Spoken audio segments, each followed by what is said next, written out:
We've all heard whispers about the abandoned warehouse on 5th and Main, a labyrinthine space hidden from prying eyes beneath the city streets.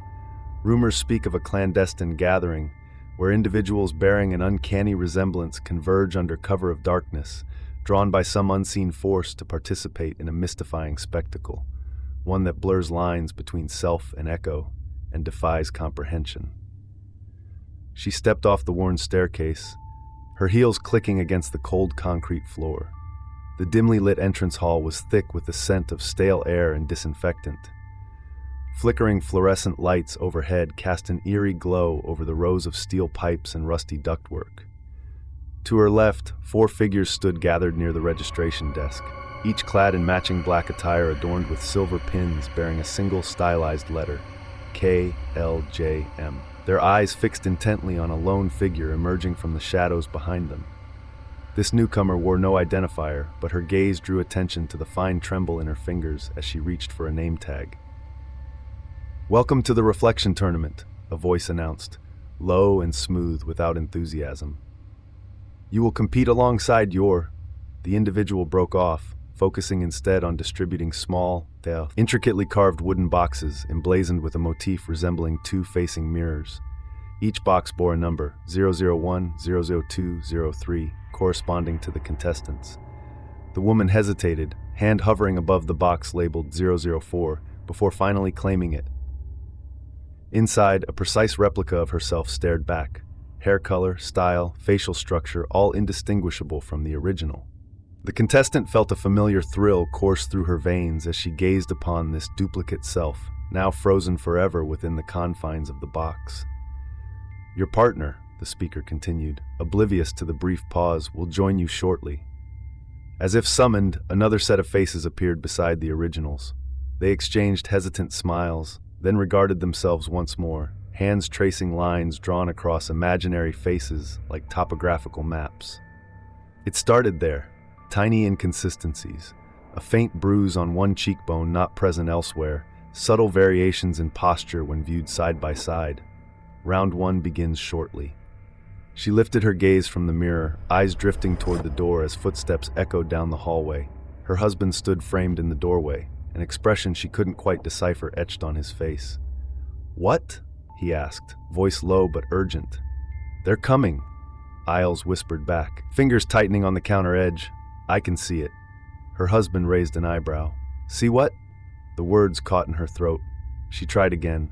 "The changes. In us. They're accelerating." He took a step closer, hand extended in reassurance. "We've been over this, Emma. We'll get through this together."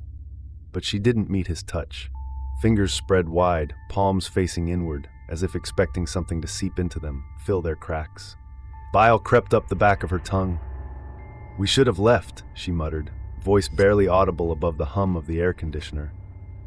Silence stretched between them before her husband spoke up. "Rational thinking, love. We just need to." And in that moment, a single strand of hair detached itself from the scalp beneath her fingers, floating away like a lost whisper. Her grip on the countertop tightened further still.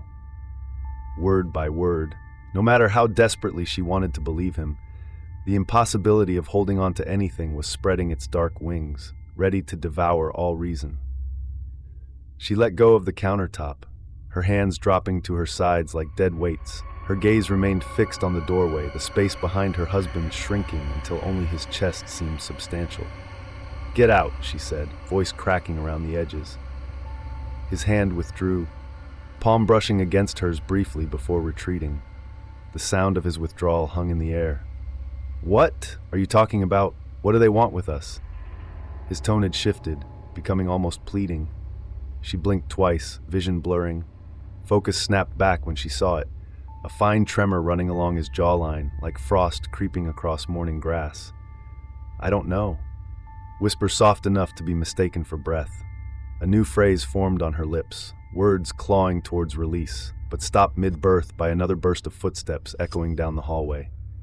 This time louder, more insistent, word dropped loose from her mouth. "They're coming." A statement rather than a question, devoid of conviction. Her husband turned toward the sound, shoulders tensing. When he faced her again, eyes locked on hers with an unnerving intensity. "No more explanations, Emma. Let me take care of this. He reached forward once more, grasping for her wrist as if anchoring himself to reality. Isle's mind recoiled, fragmented sentences clashing within her head. Can see it, changes accelerating, leaving too late. Fingers flexed, trying to dislodge his hold, but instead met resistance. Like threads snagging on fabric, then snapping. The kitchen receded further with every step backward, floor creaking underfoot, until only the darkness beyond the doorframe filled her sight. Darkness closed in, heavy curtains suffocating all light. And then silence. In the blackness, Isles felt movement. Slight adjustments of weight and balance, as she drifted closer still to the void beyond the threshold. Breathing drew near, warmer, wetter than any exhalation should be. Skin grazed against hers, sending shivers coursing downward, electrifying fingers now empty-handed and numb. A chill seeped upward, spreading rapidly, numbing fingertips long before it found its way up arms or torso. This is how it ends. With each labored inhale, heartbeats ticked away like falling stones, counting down moments of consciousness remaining. Visceral dread crawled over flesh, coiling tighter around limbs. Now Isles could feel it, a presence lurching close, closer yet. As panic's icy grip tightened around what little sanity was left. No hope for reassurance anymore. Desperation screamed to fill vacant spaces within reason. Suffocation loomed ahead. Breath caught in throat. It is here. All that remains. Here's a closing narration for the horror video. The reflection tournament may have ended, but the mirrored images linger. In the dimly lit corridors of our minds, echoes of imperfection persist. Deep pause. Period. Word. Pause. Inevitability claws at our fractured psyches, relentless in its pursuit. Changes accelerate, driving us toward dissolution. Panic. Fast. We're trapped, unable to escape. In the cold concrete floors, beneath fluorescent lights that flicker like dying embers, our reflections will remain, frozen forever. What lies beyond these doors? Only the faint scent of disinfectant and stale air hints at the horrors waiting outside. Pause.